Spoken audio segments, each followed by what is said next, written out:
Hi, I'm Natasha Kashi Jalanen. My candidate number is 2331. I'm Jeng Ao. My candidate number is 2060. We'll be doing question 1. In what ways does your media product use, develop or challenge forms and convention of real media products? Our music video, album cover and artist website all use some forms and conventions of real media products while developing or challenging others. Yeah, the music video incorporates features commonly found in music videos, which were identified by theorists such as Andrew Goodwin and Cara Vanellis. So what do you feel like was the most important thing when determining how our music video is going to look like? There's quite a lot of things, but I think overall it's like genre. Yeah, the genre, like the song, can change a lot. Yeah, because the genre of the song helped confirm and form the conventions of the music video. That's one of Goodwin's theories. For instance, like rock music. Yeah, they wouldn't have like a dance number in it. They just have like the band performing mostly. Yeah, because that's what people would see. For instance, Kings of Leon on Call. Here you see a band. It starts off with the band and just singing. Just plain performance, them singing to the camera, playing their guitars and drums. Yeah, that's pretty much it. So like for our genre, our song was hip-hop, R&B, and we took this in consideration, deciding the elements of our music video. And by deciding that, we chose to have performance. So we were particular in our dance moves, making them strong, sharp moves with grooves, gestures. Especially because our target audience was females. Yeah. We didn't want to over-sexualize it. We wanted to make it so it was a strong female role models. Exactly. Yeah. But we could also appeal to the male audience because they were so confident that they were attractive. Our chosen genre for our song was hip-hop, R&B and pop. Yeah. We took this in consideration when designing every single element of our music video. For instance, the performance. Yeah, we chose quite strong dance moves. Strong, typical of R&B and hip-hop. Yeah, like the typical grooves, so street dance basically. We used specific clothes and lighting, and the concept. We used specific clothes. And we based the artists' attitudes and personalities off hip-hop R&B artists. Yeah.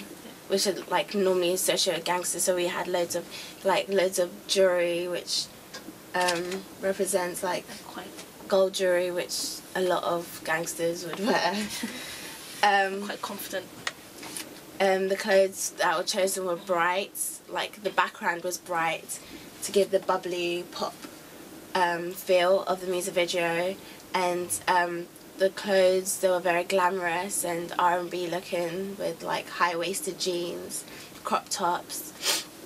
The hair was blowing long, like girly pop music. Very familiar. However, we challenged this convention by breaking the conventions of how females are represented in typical R&B genres. For instance, Beyonce, Why Don't You Love Me? She's on the phone, talking about love, probably a breakup, wearing quite revealing clothing, and doing very feminine chores such as cleaning. Yeah, flowering. There she's like shaking, showing off her body parts, and women are seen as emotional. So it's almost I don't know. Yeah. It's just picking up on a common stereotype of females.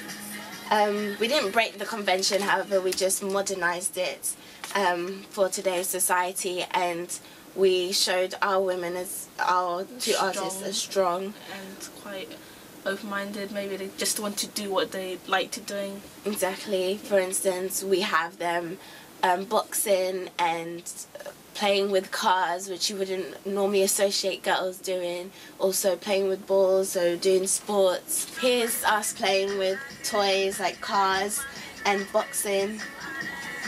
And here's boxing. All the conventions that you wouldn't normally see girls do, like represented in a very different way. It's very contrasting because she's wearing a really feminine costume and she's wearing boxing gloves at the same time. Yeah. We also didn't have close-ups of their female aspects. We had more close-ups of their faces showing off their beauty rather than their bodies and their actions. So if they were doing a particular gesture, then we'll focus in on that rather than their bodies. Exactly. Another way we broke it was in this genre, a normal music video concept would be about love, especially by female artists, partying. Just what we saw earlier, Beyonce. Yeah, breaking up. So our music video was about friendship, competition, which I guess opposes this stereotype. We noticed that many music videos illustrated, amplified or contradicted the lyrics of the song. And this is actually one of Goodwin's theories. Although in our video we didn't illustrate, amplify or contradict the lyrics, we decided to base the music video off the artist identity in order to sell the artist's debut single and themselves. Yeah, we felt this was more important than illustrating, amplifying or contradicting the lyrics, as this is their first single and music video. This is in fact another convention of Goodwin. He states that music videos sell their artists through the visual hooks. So when filming, we made sure we had loads of close-ups and visual hooks showing their trademarks, like for instance their hair. Their hair is long and it's constant through all the music video, the website and the album. Like for instance Jessie J, where when she first came out she was known for her fringe, so we thought we should keep the and our logo that can be seen on at the end of the video and on the website and on the album cover. Within our video there's many references of looking, so we have the two artists looking at each other throughout the video, so looking disapprovingly, or like so that she's seeing her as like enemy or something. Almost comparing her to herself. Exactly. Like almost a jealous look, like what are you doing? Like I want to be better than you, kind of thing. But we not only did we have that notion of looking between the two artists being rivals, but we also had the looking of them being being friends and like just having a laugh and being friends and hugging and stuff like that. From an audience point of view, looking at the two artists as role models, and that is what we wanted to show them as role models to young females, which is our target audience. So we had them as we said, playing with cars and boxing, so looking up at them as a contemporary modern female who are noticed in this society. And they're stylish, but they like to have fun and they're outgoing. Yeah, outgoing. Energetic. And they're not looked in a voyeuristic way where men would look at them as an object, so they're not objectified. Instead, they may be appealed by their confidence and their personality rather than their bodies. Yeah. And so we also wanted the audience to be able to look at them and be like, I want to be like them, and so wanting to wear their clothes, and so they and practicing the dance moves and singing the songs and along. Buying into the products. Yeah, and buying into the products. Music and the clothes and stuff like that. And not seen in a sexual way through the camera movement at all. So to continue on the reference of notion of looking, in our music video we didn't use the characters or the camera movement to show people looking. Instead, we use screen movements to show a multiple thing. You see the screens moving, so you see all the different types of clothes that she can wear, and that so it gives the audience a lot to look at, so that they want to keep repeating to watch it, to catch all the details in the video. Exactly, and there's a lot to look at, and yeah, keeps the audience interested. Intertextual references are often seen in loads of music videos. We notice this with a lot of songs.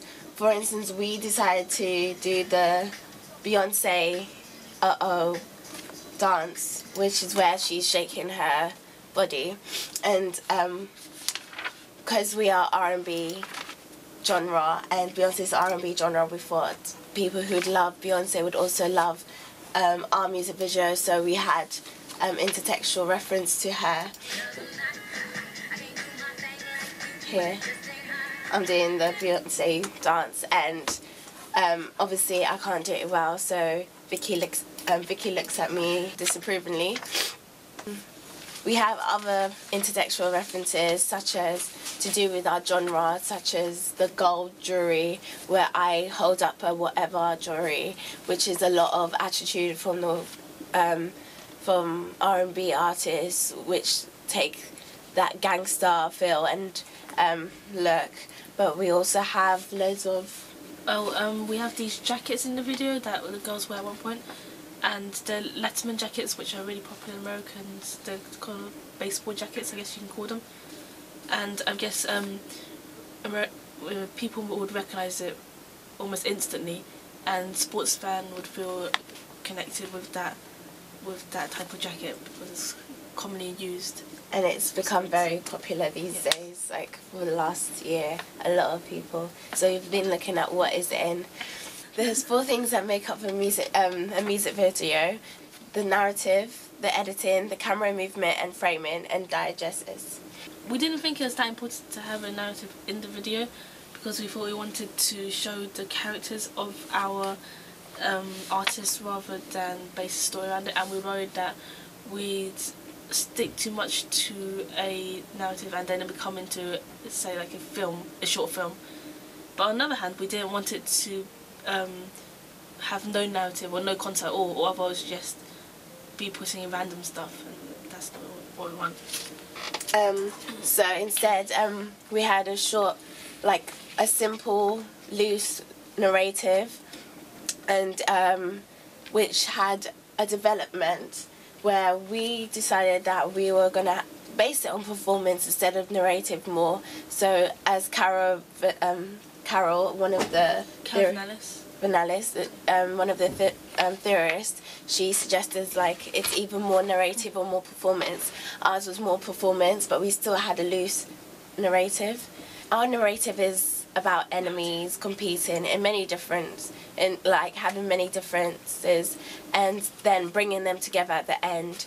However, it is an open interpretation of our music video for the audience.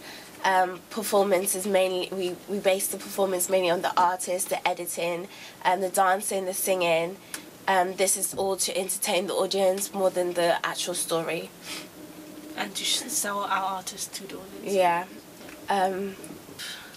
Our video was a visual response to our lyrics, because in the lyrics they were saying "do my thing," which is do whatever you want, do what you want to do, rather than what people tell you to do. And that's what artists do. They dress how they want to, and they dress and they do what they want to, not because other people do it, but because they want to do it. Yeah. And then because the two artists are so different in what they want to do, they still become friends because they both want to do what they want to do. This was important because we wanted to project a very strong female aspiration to those children in schools who get bullied because they do their own thing, and like show you can make friends by doing your own thing. You don't have to follow the crowd and stuff like that. And so these two friends are like very close, even though they have a lot of differences. But we also wanted it not to be too heavily based on such a strong concept, but we wanted them to have fun enjoying watching it. and so a lot of comedy by them throwing balls and at each other's heads and stuff like and that. running around with animals. Yeah. And playing with toy cars. Yeah. The structure had a very strong development as you get to the rap, you see them a lot more friendlier than they did at the start. At the start, they were like pushing each other away, and there were loads more split screens. They were never in shots together unless they were pushing each other. But this one, like, they're dancing together by the rap and everything. And by the end. At the end, they're all dancing together. So they're doing the same moves, kind of dancing along. Very contrast to the beginning. Okay, with editing, we had a lot of conventions that a lot of music videos would have, where like the editing is done on the beats and on the songs and on the impacting lyrics. Start video had very fast-paced editing because it was very quick, and it slowed down a bit towards the first chorus because they slowed down a bit. But when we got to the rap, it sped up a lot because we had to keep up with the rap, and it's quite fast. Yeah, we wanted a development in the editing, so by when it came to the rap, we definitely speed it up. So there was a lot more to see, and like the audience are more excited, and there's a development, not a constant pace that you would normally find in films. We also had a lot of cutting from close-ups to long shots, which isn't a normal convention in films, but it is a very strong convention in music videos, as Carol Vernalis says. One of the themes of our music video was our split screens, which you see here, and we drew inspiration from that from Beyonce's Countdown.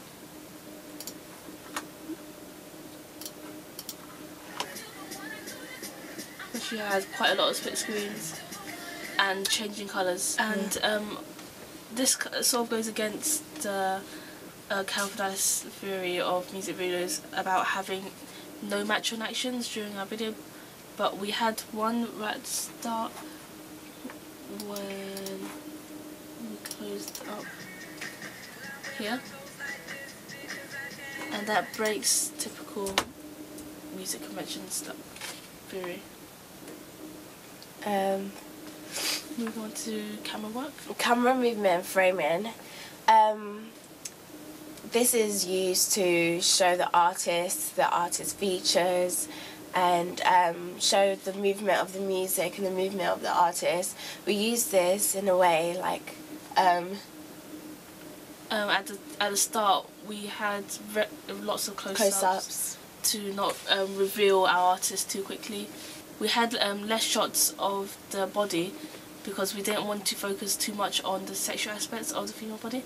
Rather, we wanted to focus on the beauty aspects. So the whole body as a whole, not or on the face. Or the face. We had loads of close-ups, and however we broke this. We didn't follow this camera movement and framing convention. Instead, we used the editing more. We used the editing more for this for movement. By doing the screen movements instead of using camera movement to build the movement of the beat. So we didn't follow the camera movement framing aspect of creating movement in the music video. Instead, we used the editing by having screen movements.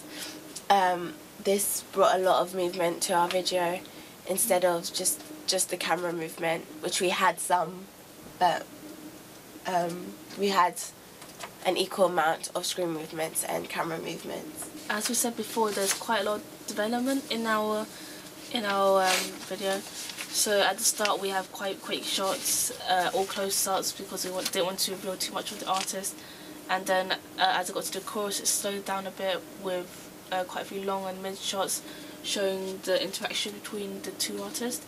And towards the rap, it got a lot more close-ups and mid shots. but lots of long shots sort of thrown in there. But it sped up a lot during the rap, and then it slowed down again towards the end as the song mellowed out. Another thing that developed during the video was the friendship between the two originally enemies, sort of competing against each other throughout the whole video, but towards the end they realised that they were friends, they didn't need to compete anymore. Yeah. Another thing that was important for our music video to have was the uses of gratification. So this came under 4 topics: diversion, personal relationship, personal identity and surveillance. Through diversion, we made sure that our video was quite upbeat and colourful and fun, so that our audience would escape from their problems through our video by watching our video, because it's quite carefree. Personal relationships, we felt like, because our narrative is about friendship, we felt like the audience can look at this music video and relate it to themselves, and how they can build on their relationships with friends and even enemies. Yeah, even enemies, and maybe go against their differences. Yeah, go against. Come together, and at the end, when they become friends, the audience will feel a bit relaxed, because there is a happy ending to this video. Yeah. Personal identity, and this was important as our song was called. The song is called "Do My Thing," which is reflecting on themselves, finding yourself, and just doing your thing, and expressing yourself. Like we wanted these guys, we wanted our artists to do through the music video, where they're performing to the audience, expressing themselves, dancing freely, not just choreography, but also just freestyle. And we had our dance group doing freestyle at the end, doing their own thing to the song. Yeah. Through our music video, there's a lot of new fashion. And so the audience are kept up to date with the new what's in fashion, and how women seen as in today's modern society, as just doing their own thing, and don't need to conform to the stereotype that women do chores, cook. Yeah. And in this video we have a lot of our artists are playing with more traditionally masculine toys, like sports balls and cars and boxing gloves, and a lot of male associated stuff. From what we've noticed by looking at other album covers by real artists, that album covers typically have images of the artist name, logo, name of the album, title track listing, barcode, record label, and all that stuff. And we made sure we had that as well.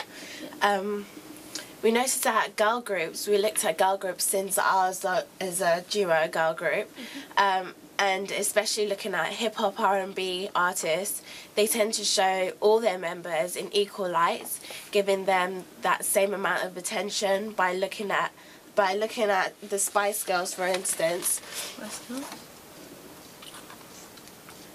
They all have a letter, and are shown from a mid shot. Yeah. Girls Aloud, they have long shot where they're all in line together, and they're all holding a microphone and all wearing the same kind of clothing. And then Little Mix, they each have a corner, and they have their trademark colours with the red, with the pink and the blue, and then the logos here. Yeah.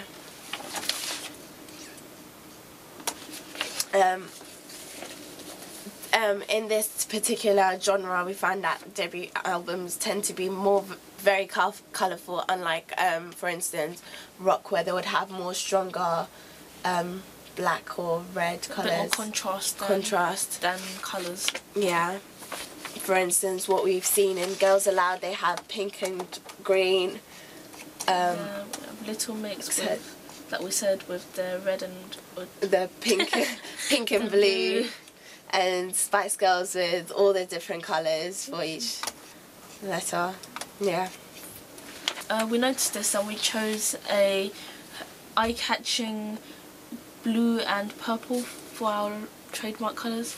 We chose these colours because they were strong and they suited their character as well. Yeah, showing their independence and and the strong female characteristics. Yeah. And we made our logo using those colours, which appears on the website and the album cover and the music video. So it's a synergy throughout. Since our core audience is 16-24 females, we wanted to appeal to them by having a strong female role model for them to look up to. So on the back of our album cover, we had the girl standing in quite a strong dominant pose. Yeah, where their feet are apart, and their hands on their hips, almost looking down on you, but in a role modeling way. So they're strong, independent, and they're quite central, so it's balanced. We noticed that modern album covers had more mid shots than close up, rather than long shots than like Girls Aloud, which was a few years ago. Like Beyonce, which has they do close ups more because they want to show the beauty of the artist, especially in R&B. So with our album cover, we had the girls mid shots instead of a long shot like they would do, say, like 10-20 years ago. Yeah. Yeah. In our inside cover, we had a lot of varied shots for the buyer to be more involved. No. In our inside cover, we had a lot of shots, a variety of shots for more of the artist identity to appeal to the audience more. And we had the theme of split screens, which goes quite nicely with the music video, since that was the music video's split screen theme. Yeah, it's quite a nice way to join up the two products together. Yeah, creating synergy between those two as well. With the website, we noticed websites are there to brand the artist and communicate to the audience. It's the hub of all other platforms such as Facebook, Twitter, YouTube, all the links to the online artists, stores, events, pages. Yeah, you'll find it all on the website, which is where the artists will want you to look first if you're looking for them. And so that is one of the main things to have in your website is a navigation bar. Every single website, such as Little Mix, have a navigation bar at the top with their logo in there, either right next to it. And Jessie J also has a navigation bar, so that audience can move around easy on the website and they don't have to go through any fuss of looking for stuff themselves. We also noticed that especially for female artists, there's a strong artist identity within the website. So on Jessie J, we have a large image of her right on the front page, and so does Little Mix with 4 images of them. At the top, they always have their image at the top, so we put our images at the top and as well. Our logo on right next to between us. Yes. We also noticed there's always a colour scheme. For instance, Jessie J has black and gold, and Little Mix has pink, purple, and blue, and a little bit of yellow. And so we created the colour scheme of blue and purple in our which tied in with everything. We also noticed that Jessie J had a plain simple background, just black and white, so we decided to just have a simple but glamorous background so the viewer can focus on the text and the image instead of a lot of things going on, so it's all central for the audience to look at. We wanted to sell our artists as much as possible, so we created pages where you could buy their products with all their logos, and you go to a music page where you could click on a link and buy their songs. But also sing their lyrics. And also see the lyrics. So that they can also sing along with the song, so that they buy into the artist, so they can interact with the artist. By, as we mentioned about them being role models, they can want to sing along and practice to be like them. And could also stream the music so that they could preview the music before they actually buy it. So if they actually become a fan of the music before they buy it, they'll be more likely to get the music if they heard the music beforehand, which is what a lot of artists do nowadays. They show their songs on YouTube or SoundCloud, and people who become interested through that buy their music. Fans can get to know our artists through the story page, where we have a short story talking about how they became famous and how they were discovered by Snapback Records, our record company. And we also have a gallery page, so there you kept info with what photo shoots they've just done, or what music channel. We've only got the photo shoot for the promo, for the album cover. We also have a fan page and a Twitter feed where they can get involved in conversation and Facebook conversation and post their pictures, to feel interacted and to talk to the artists, and the artists could read their comments. And we have the Twitter on the front page where you could tweet our artists, and maybe they'll reply and tweet about the artists and say what you like. We also have the news feed, which keeps all the their fans up to date, which is very important. So we have news about a single being released, a tour dates being released, a new competition with a beauty company or some sort. Which was very important, as this creates a symbiosis between companies, and that helps sell both the artist and the product, so it's beneficial for all of them. This competition is also very good, as we're targeting 16 to 24-year-olds who like to get involved into competitions, as they would most likely want to win MAC, like cosmetic stuff.